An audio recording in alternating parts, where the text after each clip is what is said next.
홍수가 나서 온 마을에 물이 가득 찼습니다. 그런데 한 사람이 1층 창문가에 서서 이 지나가는 배를 바라보고 있는 거예요. 그 배에서 사람들이 말했습니다. 빨리 타세요. 거기 있다간 죽어요. 그랬더니 이 사람이 하는 말이, 괜찮습니다. 나는 주님을 믿습니다. 물이 이제 1층이 다 차고 나니까 2층까지 올라가서 또 창가에서 구경을 하고 있는 겁니다. 또 2층 창가 곁으로 보트가 지나가면서 말했습니다. 얼른 타세요. 큰일 납니다. 괜찮습니다. 나는 주님을 믿습니다. 거부하는 거예요. 결국은 지붕까지 올라가게 됐습니다. 지붕에 올라가 있으니까 구조 헬기가 와가지고 선회를 하면서 그 사람에게 이제 방송 확성기로 외쳤습니다. 우리가 사다리를 내려줄 테니 올라가서 생명을 구하시오. 조금 이상하죠? 일부 땐 잘했는데요. 그랬더니 이 사람이 소리칩니다. 아니요, 저는 주님을 믿습니다. 도대체 뭘 믿는다는 걸까요? 이 사람 어떻게 됐을까요? 익사하고 말았습니다. 그가 천국문에 이르렀을 때 베드로가 그 앞에 있자 베드로에게 말합니다. 제 말 좀 들어주세요. 불만이 있는데 천국에 막상 들어가면 불평을 할 수가 없을 테니까 여기서 좀 말을 좀 해야겠습니다. 나는 전능하신 하나님을 온전히 믿었는데 왜 나를 죽게 내버려 두셨습니까? 그랬더니 베드로가 고개를 갸우뚱하면서 말했습니다. 내버려 두다니요? 우리가 배도 2번이나 보내고 헬기까지 보내지 않았습니까? 라고 말하더랍니다. 여러분, 이 사람이 뭘 믿었는지 모르겠지만 자기 확신과 신념은 그것은 믿음이 아닙니다. 우리 교회에서 말하는, 기독교에서 말하는 믿음이 아니에요. 극단적인 예화지만요, 상당수 그리스도인들이 믿음을 오해하고 있다는 사실을 지적하고 있는 이야기입니다. 실제로 그런 분들이 종종 있습니다. 오늘 말씀을 통해서 믿음이 무엇이며 믿음으로 말미암아 사는 것이 무엇을 의미하는지 나누려고 합니다. 여러분, 믿음이 무엇입니까? 믿음. 어떠한 대상을 전적으로 신뢰하고 의지하는 것을 우리는 믿음이라고 합니다. 그렇다면 그 대상이 누굴까요? 그 대상이 누구냐에 따라서 완전히 그 믿음이 달라지겠죠? 한 백부장이 예수님께 나와서 말했습니다. 예수님, 내 하인이 중풍병으로 말미암아 몹시 괴로워합니다. 그랬더니 그 말을 들은 예수님께서 그래요? 내가 치유해 줄 테니까 갑시다 한 거예요. 그러자 이 백부장이 또 말합니다. 아유 주님, 내 집에 주께서 들어오심을 저는 감당치 못하오니 다만 말씀만 하옵소서. 그러면 내 하인이 낫겠나이다. 그랬더니 주님께서 그를 기이 여기시면서 말씀하셨어요. 내가 이스라엘 중에 아무에게서도 이만한 믿음을 만나보지 못하였노라. 백부장의 믿음을 주님께서 큰 믿음이라고 인정하시고 칭찬하셨다는 거예요. 그렇다면 주님을 감동시킨 이 백부장의 믿음의 대상은 무엇이었습니까? 우리 주님과 주님의 말씀이었죠. 말씀만 하옵소서. 그러면 낫겠나이다. 말씀만 의지했습니다. 그랬더니 주님은 그것을 믿음이다, 그것도 큰 믿음이다 라고 칭찬하신 것입니다. 여러분, 믿음이란 하나님과 그 하나님의 말씀이 그대로 이루어질 것을 의심 없이 확신하고 하나님의 말씀을 전적으로 의존하고 신뢰하고 기다리는 것, 그것이 바로 믿음입니다. 성경 전체는 하나님께서 선포하신 그 말씀이 그대로 이루어지는 과정이 기록되어진 것이 성경입니다. 그러므로 우리가 그 말씀을 아멘하고 믿는 것이 곧 믿음입니다. 내 생각이 믿음이 아니라 말씀을, 하나님과 하나님의 말씀을 믿는 것, 그것이 우리가 가져야 할 믿음입니다. 그 말씀 이외의 것을 믿으면 안 돼요. 오직 말씀만은 믿어야 됩니다. 오늘 본문에 이런 말씀을 하죠. 오직 의인은 믿음으로 말미암아 살리라. 하나님의 말씀이기 때문에 이 말씀을 믿으면 우리에게 그 말씀이 반드시 성취됩니다. 왜냐하면 인류 역사가 하나님의 말씀을 믿는 자들을 통해서 말씀대로 이루어지고 있기 때문입니다. 그러니 우리가 말씀을 아는 것, 그것도 대단히 중요하겠죠. 하나님을 막연하게 하는 게 아니라 정확히 아는 게 중요하겠고, 그러려면 말씀을 알아야 하는 것입니다. 260일 공동체 성경을 통해서 하나님을 더 많이, 더 깊이 알게 되기를 주님의 이름으로 축원합니다. 오직 의인은 믿음으로 말미암아 살리라 할 때요, 이 살리라는 이 단어에는 두 가지 의미를 우리가 생각할 수 있습니다. 첫 번째는 살리라, 죽은 영혼이 믿음으로 말미암아 살아난다는 의미고요. 두 번째는 그렇게 믿음으로 말미암아 살아난 영혼들이, 새 생명 얻은 성도들이 이제 삶 속에서 또한 믿음의 삶, 믿음의 법칙을 따라 살아야 한다는 의미입니다. 이 두 가지를 오늘 다 다룰 수가 없어서 두 번째는 다음 주에 다루고, 오늘은 첫 번째 믿음으로 말미암아 살아난다는 그 말씀을 집중적으로 말씀을 나누려고 합니다. 그 첫 번째 의미가 죽은 영혼이 믿음으로 생명을 얻는다는 것이지 않습니까? 믿음으로 말미암아 살리라, 산다는 거예요. 영이 다시 사는 거예요. 이거를 우리가 거듭난다라고 말합니다. 영혼이 산다는 의미를 우리가 좀 더 이해하기 위해서는 이 나의 실존을 알아야 됩니다. 인간의 실존을 알아야 합니다. 우리의 영이 도대체 어떤 상태였기에 살아나야 한다는 것일까요? 지금도 뭐 살아있는 것 아닙니까? 우리는 살았지만 믿지 않는 자들은 아직 산 것이 아닙니다. 하나님 없는 사람의 이 영적 상태를 에베소서 2장 1절이 이렇게 우리에게 가르쳐주고 있습니다. 그는 허물과 죄로 죽었던 너희를 살리셨도다. 허물과 죄로 죽었던 너희를 살리셨다는 거예요. 예수 믿기 전에 사람들의 영은 사망 상태라는 것입니다. 영혼이 죽은 거예요. 그러면 예수 안 믿는 사람들은 영혼이 없는 건가요? 껍데기인가요? 그렇지 않습니다. 이게 영혼에 대해서 또 죽음에 대해서 조금 우리가 더 이해해야 합니다. 우리는 육신의 죽음을 한마디로 표현한다면 육과 영혼의 분리입니다. 육의 생명이 끝나고 우리 숨이 끊어진 순간 육은 땅에 묻히는 거고 영혼은 왔던 곳으로 돌아가는 것이죠. 하나님께로 돌아갑니다. 육과 영을 분리된 상태가 우리는 죽음이다라고 말합니다. 그렇듯이 영의 죽음이 뭐냐면 우리의 영이 하나님으로부터 분리된 상태, 하나님으로부터 떠난 상태가 영의 죽음이다라고 말하는 겁니다. 죽음의 의미가 조금 다르죠. 우리는 그냥 소멸되고 없어지는 것을 죽음이라고 보통 생각하는데 그건 우리의 육신의 죽음을 말하고요. 우리의 영의 죽음은 하나님으로부터 떠난 것, 이 상태가 영적인 죽음이라고 말하는 겁니다. 왜냐하면 영혼의 본질은 하나님께로부터 왔기 때문입니다. 우리의 영혼은 하나님을 떠나서는 살 수 없는 존재입니다. 지금은 사는 것 같지만 사람들 마음속에 영혼이 있어요. 있지만 그 영혼은 이미 죽은 것입니다. 하나님이 없기 때문에요. 물고기가 물을 떠나면 지금은 팔딱일지 몰라도 그 물고기는 죽은 겁니다. 꽃이 아름다운 꽃을 피는 그 꽃이요, 살아있는 것 같아도 흙을 떠나면 그건 죽은 것입니다. 마찬가지로 하나님을 떠난 영혼은 현재 영적으로 죽은 상태다라고 말하는 겁니다. 그렇게 영의 사망 상태, 즉 하나님 없는 상태로 살다가 우리 육신이 죽음을 당하면 그 영혼이 결국 어디로 갑니까? 하나님 앞에 나아가 심판받고 영원히 하나님으로부터 분리된 곳, 하나님이 없는 곳, 하나님과 전혀 상관이 없는 곳, 그곳이 어디입니까? 지옥입니다. 전혀 상관없는, 하나님과 전혀 상관없는 지옥으로 떨어지는 거예요. 다시는 하나님께 가까이 나갈 수 없기 때문에 그 상태를 영원한 사망이라고 말하는 거예요. 영원한 사망. 영이 소멸되는 것이 아니라 영원한 사망, 영원토록 하나님과 상관없는 그런 삶을 살게 되기 때문에 영원한 사망이라고 말하는 겁니다. 여러분, 이렇게 영적인 죽음 상태에서 생명 얻을 길이 있을까요? 없습니다.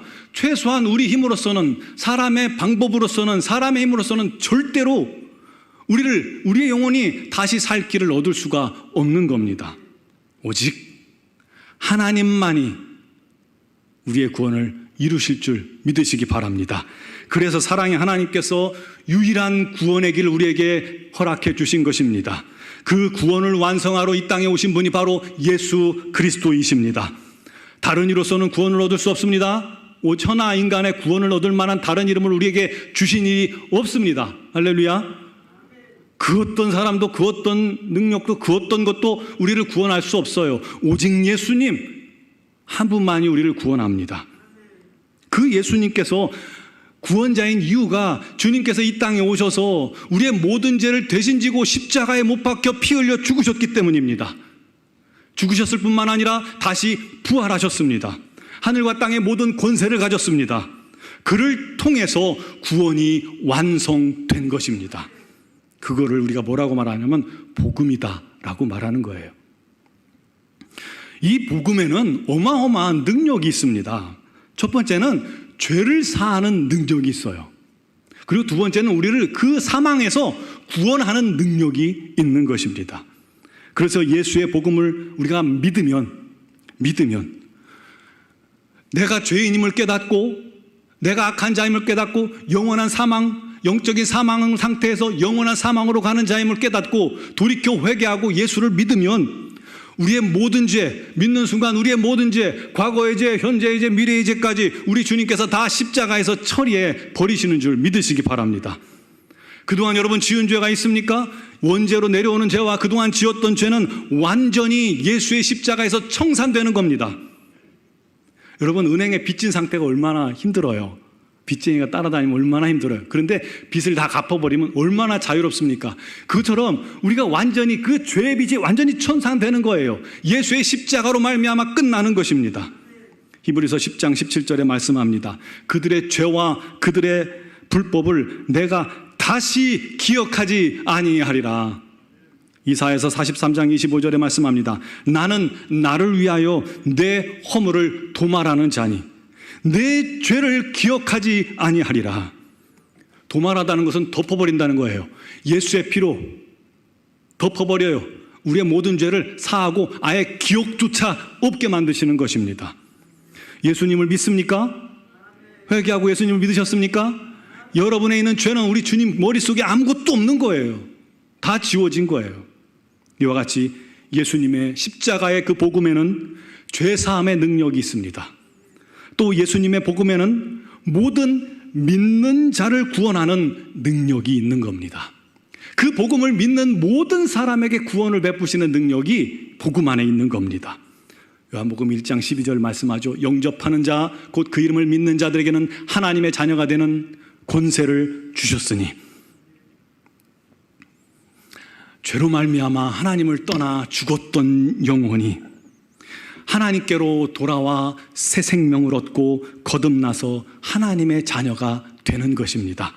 여러분 이게 복음의 능력입니다. 하나님과 하나가 되는 거예요. 떠났던 죽은 영혼이 하나님께로 돌아와 하나님 안에 거하니 생명을 얻게 된 것입니다. 이게 구원이에요. 게다가 복음에는 하나님의 의가 나타나서 믿음으로 믿음에 이르게 한다라고 말씀하죠. 여러분 하나님의 의가 뭘까요? 이 하나님의 의가 상당히 조금 복잡한 부분이 있습니다. 그리고 조금 사용한 부분에 따라 조금씩 의미가 다릅니다. 그런데 오늘 이 말씀 속에서 쓰여진 이 하나님의 의는 이 법정에서 판사가 법을 따라서 공평하게 죄를 판단하는 것처럼 하나님의 말씀이 법이 되고 하나님의 말씀이 우리에게는 기준이에요. 모든 사람에게는 기준이에요. 죄를 판단하는 기준이에요.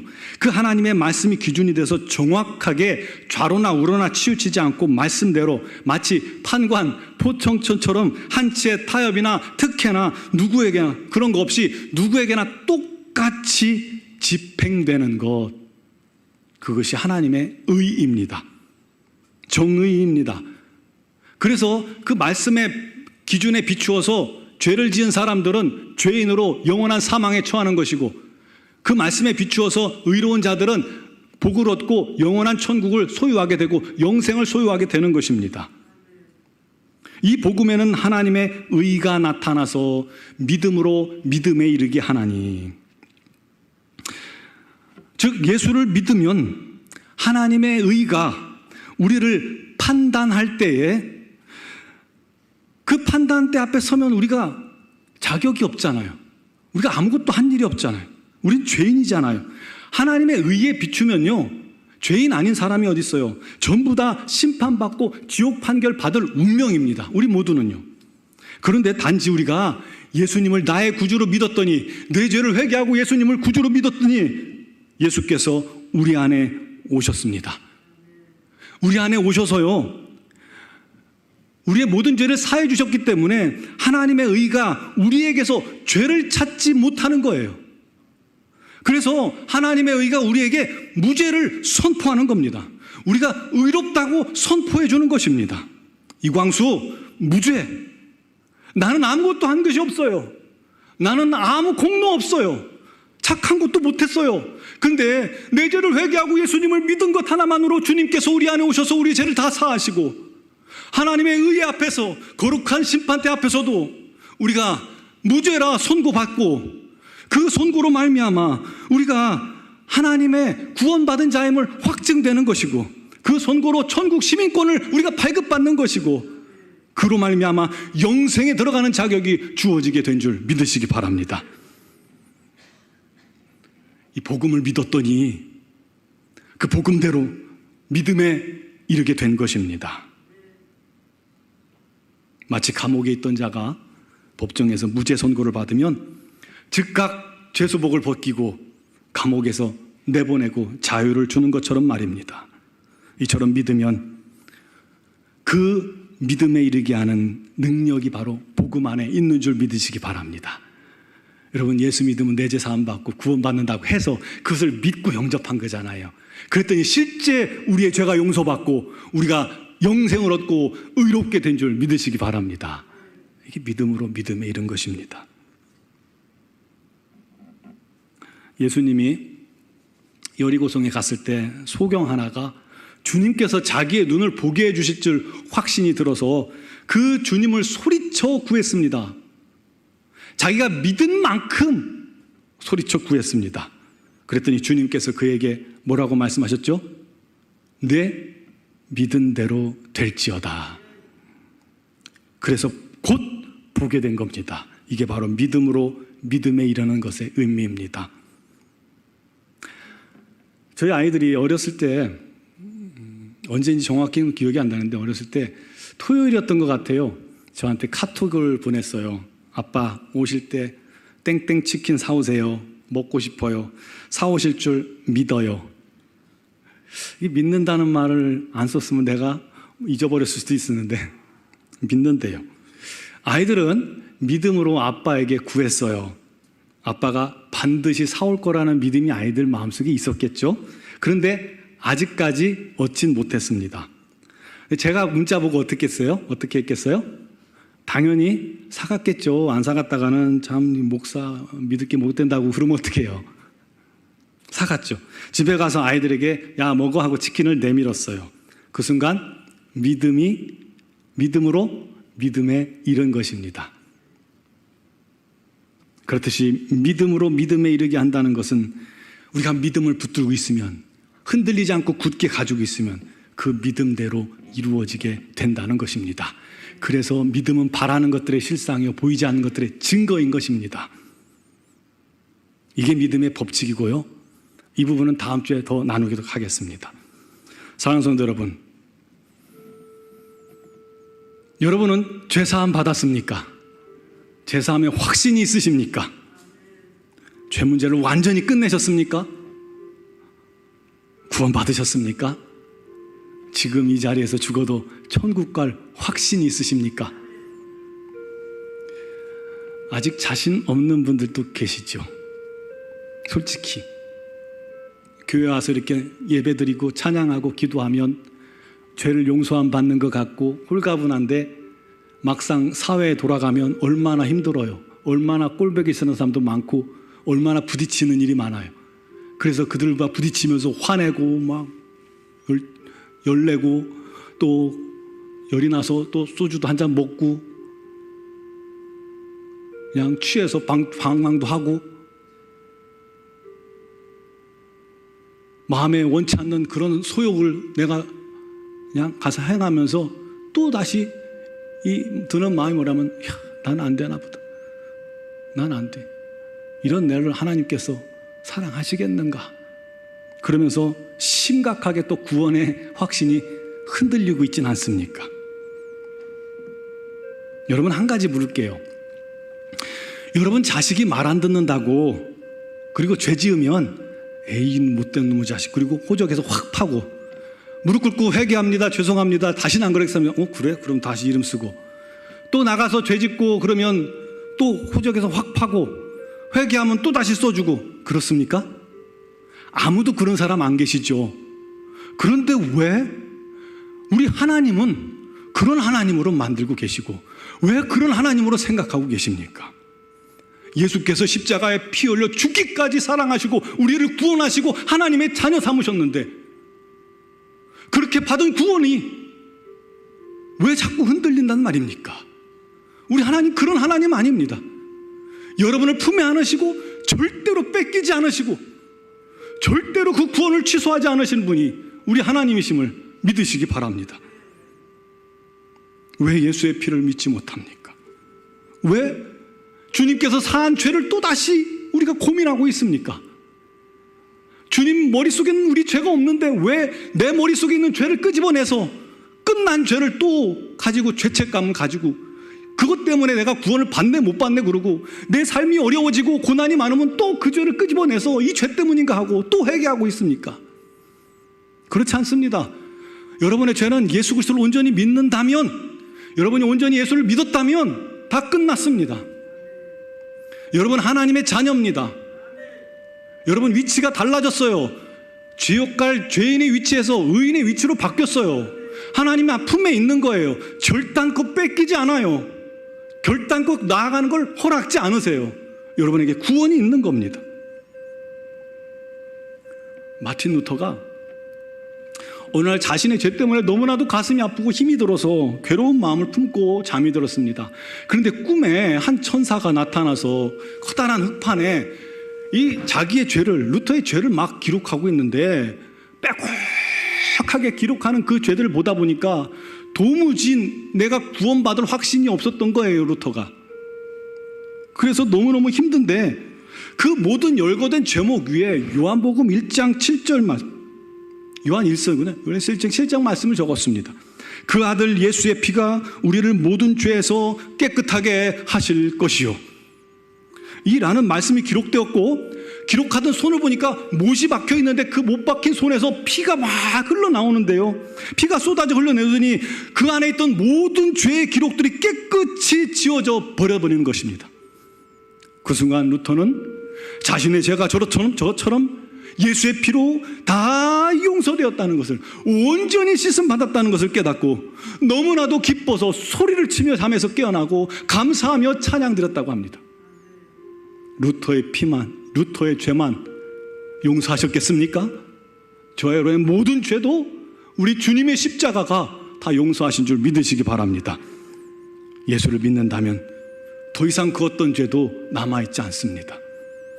거룩한 하나님의 자녀 됐습니다. 그러므로 이제 하나님의 자녀답게, 하나님의 자녀다운 삶을 사는 것, 그게 신앙생활입니다. 여러분, 이 구원의 확신 흔들리지 않게 되길 주님의 이름으로 축원합니다. 여러분, 성경 어디에도 행위로 구원받는다는 말은 없어요. 야고보서는요, 행함이 없는 믿음은 죽은 믿음이라고 했잖아요. 그렇죠? 믿음, 가짜 믿음에 대한 경고지 행함으로 구원받는다는 의미가 아니에요. 복음을 전하면 왜 구원의 확신이 부족한 사람들이 꼭 그래요. 행함으로 얻는 구원을 항상 머릿속에 생각하고 있기 때문에 그래요. 행함이 아닙니다. 내가 죄를 범했기 때문에 지옥 간다고 생각해요. 지금도 여러분이 행함 때문에 구원받는 게 아니라 여러분 안에 누가 계시냐가 중요한 거예요. 여러분이 어디에 속해 있냐가 중요한 거예요. 믿을 때 우리가 하나님의 안에 거하게 되는 것입니다. 오직 우리는 믿음으로 구원받습니다. 이 사실을 흔들리지 않고 믿고 있으면 그 믿음에 우리가 이르는 것입니다. 예수를 믿는다면 여러분은 반드시 구원에 이릅니다. 그 구원을 취소할 어떤 존재도 없습니다. 여러분의 구원을 빼앗을 그 어떤 존재도 없습니다. 스스로가 흔들려 있는 것이죠. 온전한 믿음으로 주님 앞에 서고 절대 믿음으로 그리고 절대 순종으로 오직 성경으로 사는 우리 노원중학교 성도들이 되기를 주님의 이름으로 축원합니다. 우리 찬양 드리고 기도하는 시간 갖겠습니다.